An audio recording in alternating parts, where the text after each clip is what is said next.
Quelle plateforme crypto choisir entre Binance, Coinbase et Kraken? C'est ce qu'on va voir ensemble dans cette vidéo. Peut-être qu'aujourd'hui, t'hésites, tu sais pas vraiment quelle plateforme choisir. Et il faut savoir que le choix de la plateforme est assez important parce que tu peux perdre de l'argent, notamment, tu vois, par rapport aux frais. Il y a des différences en termes de frais. C'est pas les seules différences, mais c'est l'un des points importants. Et il y a plein de plateformes qui existent pour acheter des cryptos, pour trader, etc. Mais vraiment, Binance, Coinbase et Kraken, ce sont les trois géants. Donc on va voir différents critères, on va analyser ça pour que tu puisses faire ton choix à la fin. Et on verra ensuite, tu vois, à la fin, quelle plateforme convient à quel type d'investisseur, à quel profil. Donc on va parler de tout ça dans un instant. Juste avant, je t'invite à mettre un pouce sous la vidéo pour me soutenir, pour me montrer que ce genre de sujet t'intéresse. Abonne-toi également à la chaîne si tu veux construire ta liberté financière grâce à la crypto. Voilà, j'ai une approche qui est pragmatique, sans bullshit, qui est vraiment très concrète. Donc pas de promesses miracles ici. Si ça te parle, abonne-toi. Et tu peux aller explorer la barre de description. Il y a des liens pour aller plus loin par rapport à l'investissement en crypto si ça t'intéresse. Et dernière chose, je ne suis pas conseiller en investissement.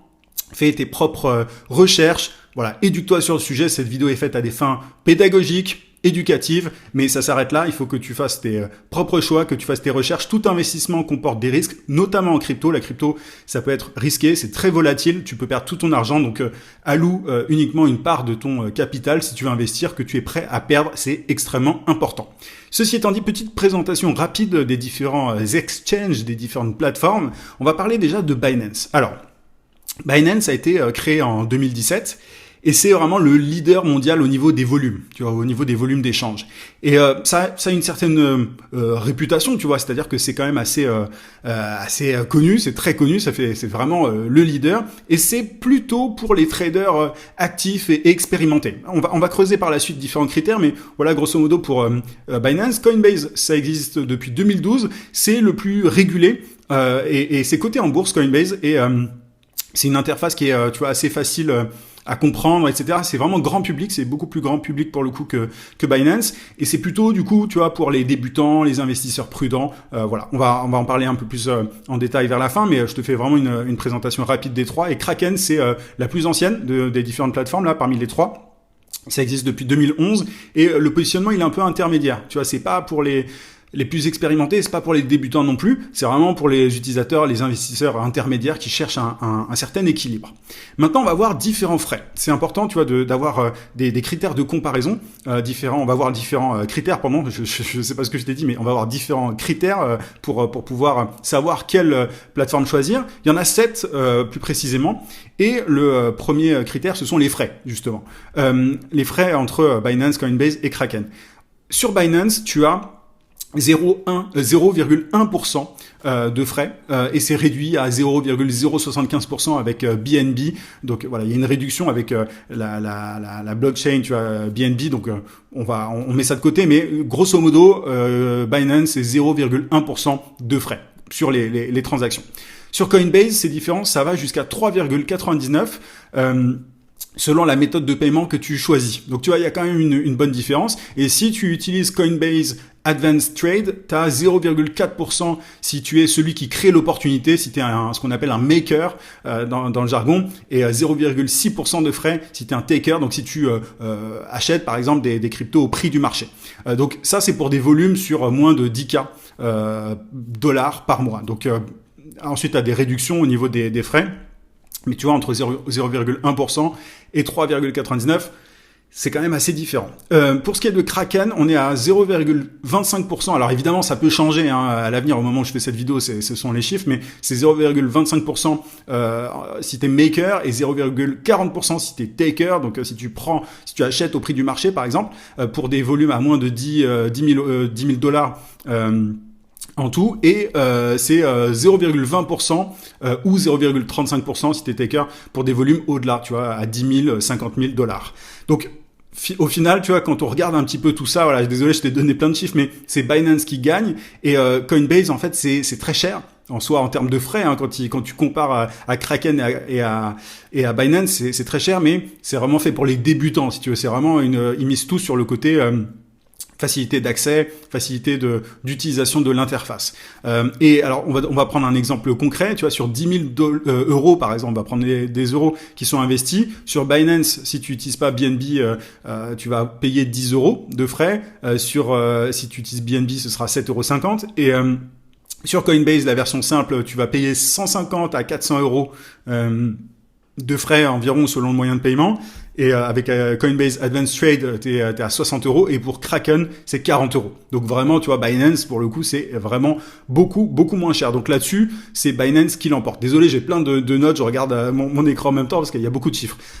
Ensuite, le deuxième critère, c'est le nombre de cryptos qui sont disponibles. Parce que en fonction, tu vois, des cryptos que tu veux acheter, bah, tu vas aller plus ou moins, tu vas te diriger sur telle ou telle plateforme. Sur Binance, tu as plus de 500 crypto, c'est énorme. Tu vois, c'est la plateforme sur laquelle il y a le plus de crypto. Sur Coinbase, on est à 300, 320 et Kraken, on est à plus de 450. Donc là, pareil, comme pour le premier critère, c'est Binance qui l'emporte pour la diversité. Mais attention, un point quand même important. Il y a beaucoup de ce qu'on appelle des shitcoins sur Binance. T'as beaucoup de cryptos qui servent à rien, vraiment qui sont des purs trucs qui servent à rien, qu'il faut absolument pas acheter. Enfin, encore une fois, je ne suis pas conseiller en investissement, mais moi, j'achète pas ces trucs-là. De manière générale, les plus grosses cryptos, les cryptos majeures, elles sont sur ces différents exchanges, tu vois, sur ces différentes plateformes, que ce soit Binance, Coinbase, Kraken, tu vas retrouver les bitcoins, les Ethereum, etc. et bien plus que ça. Donc là, je m'adresse vraiment aux personnes ultra pointues et aux traders, si tu veux, qui vont peser le pour et contre, mais en soi, grosso modo, pour monsieur et madame tout le monde, c'est à peu près pareil. Donc, tu vois, on est entre 300 et 500 cryptos, donc les plus grosses sont de toute façon sur ces différentes plateformes. Troisième critère, on va parler de sécurité et de régulation. Alors, pour ce qui est de Binance, il y a eu des controverses réglementaires un peu continues, tu vois, en 2025, et tu vois, c'est un peu... il y a tout le temps des petites histoires à ce niveau-là, et ça a été hacké 2 fois. Il faut quand même le savoir. En mai 2019, notamment, il y a eu 7000 bitcoins. Donc, on est à 40 millions de dollars, il me semble, qui ont été volés via du phishing. C'est pas drôle d'ailleurs, je rigole, mais en soi, c'est plutôt un rire nerveux parce que c'est quand même pas n'importe quoi. C'était en 2019. En octobre 2022, il y a eu 570 millions de dollars qui ont été perdus, entre guillemets, qui ont été hackés, en tout cas sur l'infrastructure blockchain de Binance. Et tu as par contre tous les utilisateurs qui ont été remboursés à 100% via un fonds un asset fund for user. En gros, c'est une agence américaine qui permet de rembourser dans ce genre de cas. Donc voilà, tu as eu quand même des remboursements. Mais voilà, il faut noter quand même que ça a été hacké 2 fois, donc Binance c'est pas non plus exempt de tout reproche par rapport à ça. C'est un truc à savoir. Coinbase, c'est la plateforme la plus régulée. Tu vois, que ce soit aux États-Unis, en Europe, tu as une assurance sur les dépôts en dollars qui va jusqu'à 250 000 dollars. Tu vois, tu as une agence américaine qui assure les dépôts, et en Europe, en Union européenne, tu as une protection jusqu'à 100 000 euros par le système d'assurance dépôt européen. Donc c'est la directive européenne. Donc c'est un peu comme pour les banques, tu vois, t'as 100 000 euros qui sont garantis entre guillemets. Donc ça c'est quand même intéressant à savoir. Et Kraken, ça a un excellent historique en termes de sécurité. Tu vois, c'est bien régulé. Il n'y a jamais eu de hack majeur qui a été documenté. Donc en termes de sécurité pure, c'est très propre. Donc que ce soit Coinbase ou Kraken, là-dessus c'est assez intéressant. Et voilà, Coinbase est bien régulé au niveau européen et tout. Donc à ce niveau-là, c'est bon à savoir. Quatrième critère, c'est la facilité d'utilisation. Alors j'ai déjà donné des éléments par rapport à ça, mais Binance, l'interface, elle est ultra complexe au début, je trouve. Il y a une courbe d'apprentissage. C'est un peu, tu vois, t'as un peu l'impression d'être dans un cockpit d'avion, quoi. Coinbase, c'est ultra simple, c'est parfait pour débuter. Donc t'as un peu tout ce qu'il faut et facile d'accès. Kraken, c'est une interface qui est claire mais qui est plus technique quand même que Coinbase. Donc voilà, s'il fallait vraiment trancher entre les trois à ce niveau-là, moi je dirais que Coinbase c'est quand même bien plus intéressant pour les débutants. Et Binance c'est cool, mais une fois que t'es plus à l'aise. Kraken, c'est vraiment entre les deux. Donc, à toi de voir où est-ce que tu mets le curseur pour ça, au niveau de la facilité d'utilisation. Mais Coinbase, c'est vraiment, vraiment le plus simple pour démarrer. 5e critère, c'est tout ce qui est méthode de dépôt et de retrait. Binance, tu peux utiliser la carte bancaire, faire des virements SEPA, tu peux aussi faire des des trades en peer-to-peer. Coinbase, c'est tu peux utiliser la carte bancaire, faire des virements aussi, tu peux même utiliser PayPal. Kraken, tu peux utiliser la carte bancaire via des partenaires, tu peux aussi faire des virements et il y a des délais et des frais de retrait, tu vois. Et les frais en fait varient. J'en ai parlé hein, des frais au début au niveau des échanges de crypto, mais voilà, il faut vraiment regarder ça. Généralement Binance est beaucoup moins cher, mais il faut savoir que tu as des délais et des frais de retrait. Tu as 1 à 2 jours ouvrés d'attente sur Kraken par exemple et un frais des frais parfois de 1 euro tout bête pour acheter des cryptos quoi. Et donc au final, franchement, quand on prend un peu de recul sur tout ça, c'est un peu l'égalité entre ces différentes plateformes. Elles sont toutes performantes en Europe à ce niveau-là. Tu peux faire des virements. Enfin, c'est assez facile de déposer des cryptos et de retirer des cryptos.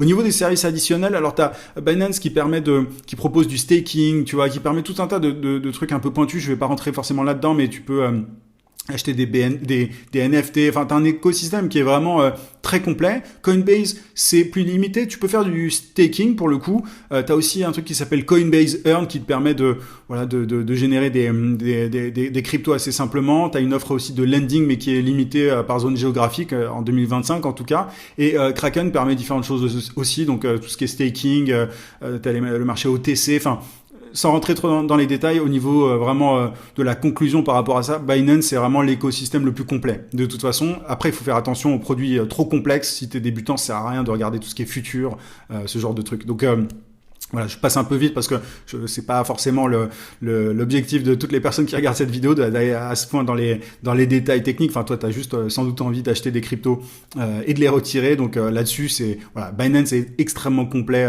en tout cas en termes de services et tout. Mais moi, tu vois, par exemple, au niveau de mes revenus passifs, je les génère pas sur Binance, Coinbase, etc. Je préfère utiliser la DeFi. J'ai fait une vidéo sur le sujet si ça t'intéresse. Je fais du yield farming, du lending, etc. Mais vraiment pas sur les exchanges. C'est pas ce que je fais moi. Et le dernier point que je voulais aborder, enfin le dernier critère en tout cas, c'est le support client. Sur Binance, tu as un chat qui marche 24 heures sur 24, 7 jours sur 7, mais qui est parfois un peu lent. Sur Coinbase, tu as un support par email, mais qui est réputé comme étant assez lent. Et Kraken, c'est vraiment le meilleur support client du trio. Tu as des réponses souvent en moins d'1 heure, donc c'est cool. Donc tu as vraiment à ce niveau-là Kraken qui l'emporte, qui gagne par rapport à Binance et Coinbase. Donc en cas de problème, c'est top. Donc maintenant, quel est mon verdict si tu veux selon le profil? Si tu débutes en crypto, je pense que Coinbase c'est le plus simple, c'est simple à utiliser, tu as une régulation qui est assez rassurante, tu peux commencer petit à petit et voilà, tu as des frais au début qui sont assez élevés mais voilà, si ça permet vraiment d'avoir une barrière à l'entrée assez basse en termes d'apprentissage. Si tu es un investisseur intermédiaire, Kraken c'est cool, c'est un bon équilibre entre frais et sécurité, tu as un bon support client, tu as une interface claire mais qui est assez complète. Et pour les traders actifs, expérimentés, Binance c'est le top, tu as des frais qui sont extrêmement faibles, tu as plein de cryptos, tu as des outils avancés, tu as un écosystème vraiment complet. Donc voilà, et au niveau des erreurs à éviter, il faut vraiment faire attention à pas choisir ta plateforme selon le bonus de parrainage qu'on va te donner sur les réseaux. Je te mettrai les liens des différentes plateformes en description évidemment, mais fais gaffe à ça, enfin voilà, choisis vraiment selon les critères que je viens de te donner, vérifie aussi la disponibilité en fonction de ton pays, de là où tu habites, et commence petit pour tester. Donc voilà, il n'y a pas de plateforme parfaite si tu veux, tout dépend un petit peu de ton profil, mais on a vu, voilà, on a pris un peu de hauteur sur ces différents critères et je t'ai donné vraiment les avantages et les inconvénients de chacune. Donc j'espère que cette vidéo t'aidera à faire ton choix. Mets un petit pouce pour le soutien, c'est toujours apprécié. Abonne-toi à la chaîne si c'est pas déjà fait. Et puis voilà, si tu veux construire ta liberté financière, c'est là que ça se passe. Va explorer les quelques liens en description pour aller encore plus loin. Je te dis à très vite dans une prochaine vidéo.